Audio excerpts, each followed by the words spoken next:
Welcome to another episode of Chat Sports. My name's Chad. Take a dive world of sports.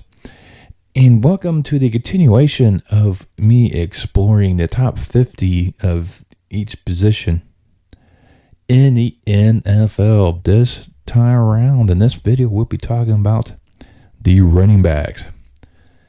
The ground and pounders, the ones who set the pace and the tone of a game. And if you don't have a good running attack, you don't normally have a good passing attack. And you see a lot of these players, sometimes you get MVP awards and Offensive Player of the Year, and they're very key aspects in a lot of these categories. But before I provide you my list, if you could, just go ahead and smash that thumbs up for me, especially like the content I provide you. It really pleases you two gods. Help promote this channel out. You can also subscribe. A lot of you guys are viewing my work. I love you all for doing it. Now, many of you subscribe. It's cost you a dime. It helps me provide more entertainment value for you.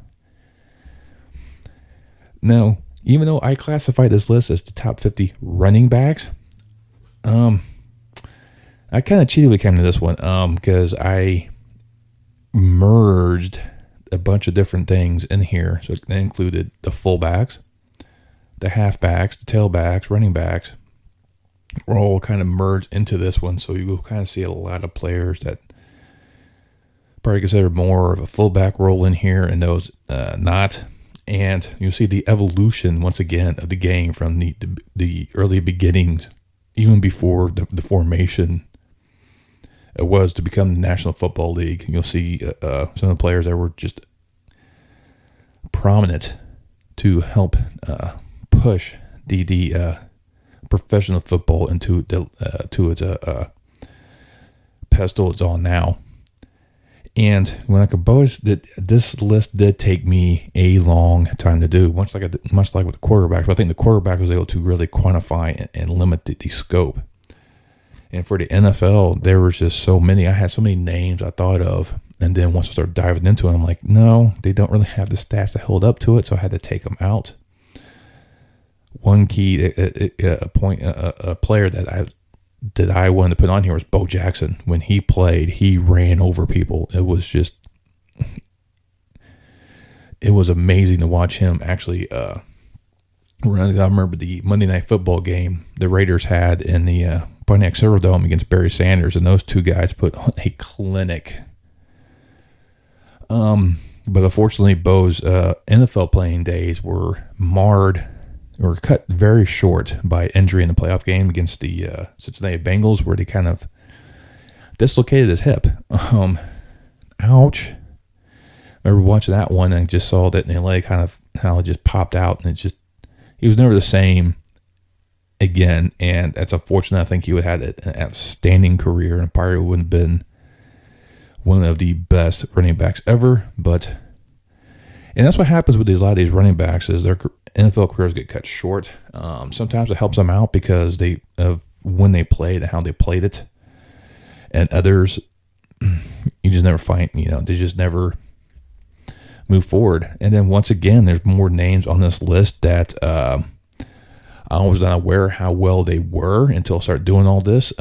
One of the key ones that really popped up to on my radar that I did not know anything about was the running back out by the name of Lenny Moore, who spent a long time with the Baltimore Colts in the championships, and he was just all around great running back with some great stats, including winning NFL MVP, part of the NFL anniversary team, 100th anniversary team.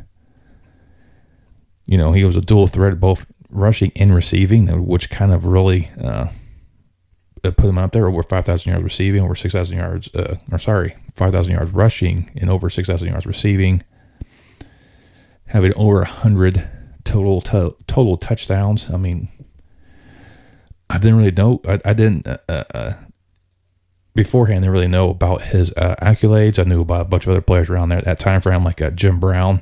I mean, who doesn't know about Jim Brown? The man was a beast. And the Kansas Common, Larry Zock, Gale Sayers. So I was able to explore a few additional names in there that I would have previously thought. But enough of some of the spoilers. Once again, I'll put on a little presentation, go through all the players. This is like the top 50 I my top 50, mind you. So this is not the holy grail of running backs, but you will see a lot of power. Some of the biggest names in here. And to kind of put contents, you have 33 NFL champions, 17 Super Bowl champions, 16 NFL MVP award winners, 5 of them end up winning MVP in the Super Bowl, 15 Offensive Players of the Year, 38 of them made the all-decade teams, depending on which decade they were in. 22 made it to the anniversary teams. Remember, there's only 3 of those.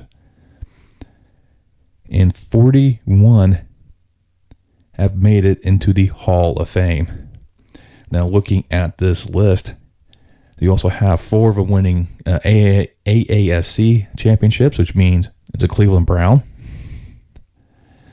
1 was a co-founder of the Green Bay Packers.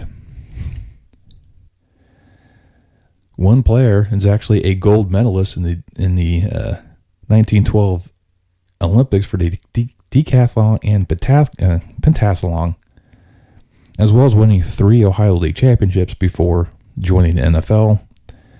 And 2 running backs were in all 3 anniversary teams. That's right. They were in the 50th, 75th, and 100th anniversary teams, and they made all 3 of them. Let you know how dominant these guys are. And once again, you'll see the start of this presentation with the first year they played professional football. Why I put it in quotation marks, because the early days of pro football was pretty unsanctioned type of leagues, more regionalized. But you'll see the almighty, the epitome of what the National Football League strove to was Jim Thorpe, the all-around ultimate Renaissance man. He did pretty much anything. He did baseball, he did track, he did football, he even did basketball. The man was everywhere, but he's going to start off this list. And we'll kind of show all those guys with those key stats I've mentioned. And I'll see you on the other side after this, and enjoy.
Well, hope you enjoyed what I provided to you, and hopefully, you may have learned some new things. I definitely did when I made this list. So it's always great to kind of learn some of the history of the NFL, some of the great players that transpired. Like I said, some of these guys I never really heard of before then. To include, like I said, the Lenny Moore, Hugh McGelly, Joe Perry, Charlie Trippi, Marion Motley, Bill Dudley, or just to name a few, some of the older heads, basically. This list only have 7 active players. I think Adrian Peterson should retire. I think him being a dominant force in the NFL is kind of long gone. But the other 6 guys are very key aspects of the offenses that really help dictate how those teams play. And all of them are very good teams and very key for them winning. Now, like I said, since there's so many positions kind of threw into this, there was like so many players that I didn't really include into this, and there are so many I left on the cutting room floor. I mean, more than I did with the quarterbacks. Because I could probably make 100 with some of the players I already have on here, but unfortunately, I'm not going to do that. And I'm going to create another. My next 25. If I had done 75, these guys would have been on this list. And this list will also include 14 champions, 16 Super Bowl champions, 3 more NFL MVPs, 2 more Super Bowl MVPs, 7 of them went to the Hall of Fame, 15 were part of the all-decade teams, and 5 of them were Offensive Players of the Year. So you still have a lot of players in here, quite a few players in here I didn't recognize as well. That's why this list is so huge. To include the names in here that I wasn't aware of was like John David Crow, Leroy Kelly, Floyd Little, Ollie Matson, that I really had no idea about, and they're all in the Hall of Fame. So seeing their accolades on here really helped out to kind of see how the NFL's kind of transitioned, especially you look at the stats of how the game evolved through the years, like I said before. But once again, throw this little presentation out for you, and we'll chat soon.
There you go. Those are like what I consider my top 75. Jonathan Taylor put on this list because he's I think he's going to be a young, very prominent running back if he can stay healthy. And that's the key aspect with running backs.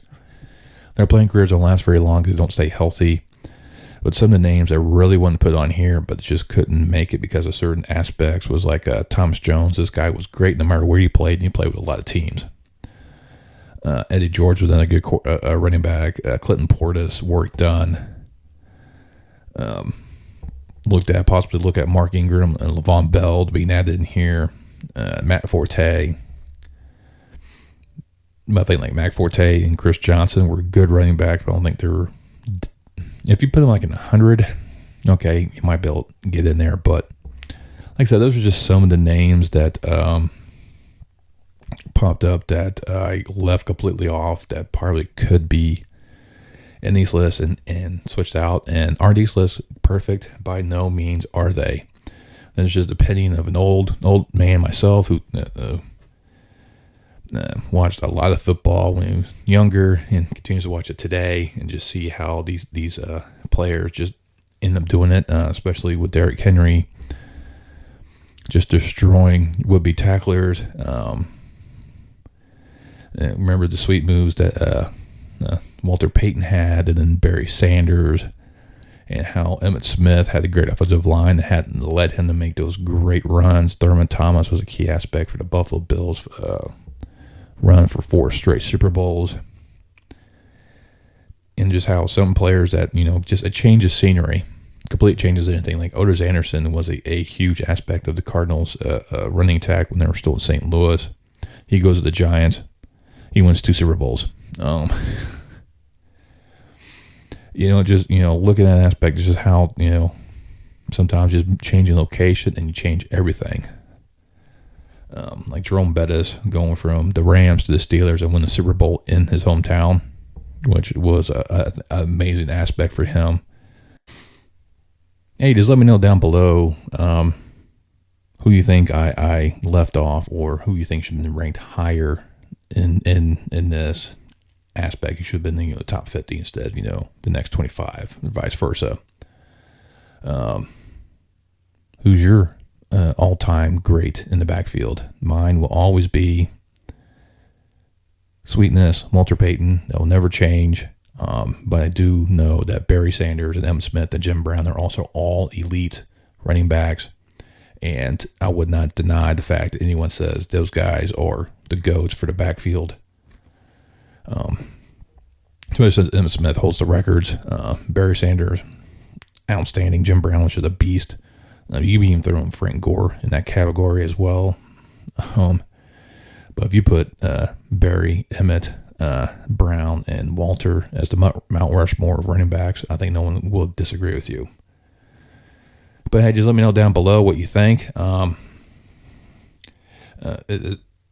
And so, just like I said, I love interacting with you guys. My next grouping and ranking will be the receivers. And this one, I've also combined the receivers and tight ends into one group. So it'll be kind of a little unfair with the tight ends. But there's not many tight ends up there that really have a lot outstanding. I mean, there's some great tight ends out there. I could definitely probably put up 20 of them alone. So, like Tony Gonzalez. I mean, for the epitome of the tight ends, really. But unfortunately, I will be combining those 2 positions into one, and I'm gonna start working on that list here shortly. Try to get that to you as quickly as possible. Once again, there'll probably be a ton of names on there. Top 50, probably with the next 25 beyond that one as well, just because of just the sheer talent out there. But so stay tuned for that one. Like I said, I'll try to work on that one as quickly as possible. And when you leave a comment, you can also like it again if you want. You can also share it with your friends and family. It really helps promote this channel out. You can also, like I said, you can subscribe. Once you subscribe, you hit that bell notification. Let you know next time you post a video. And I will see you next time on Chat Sports Talk.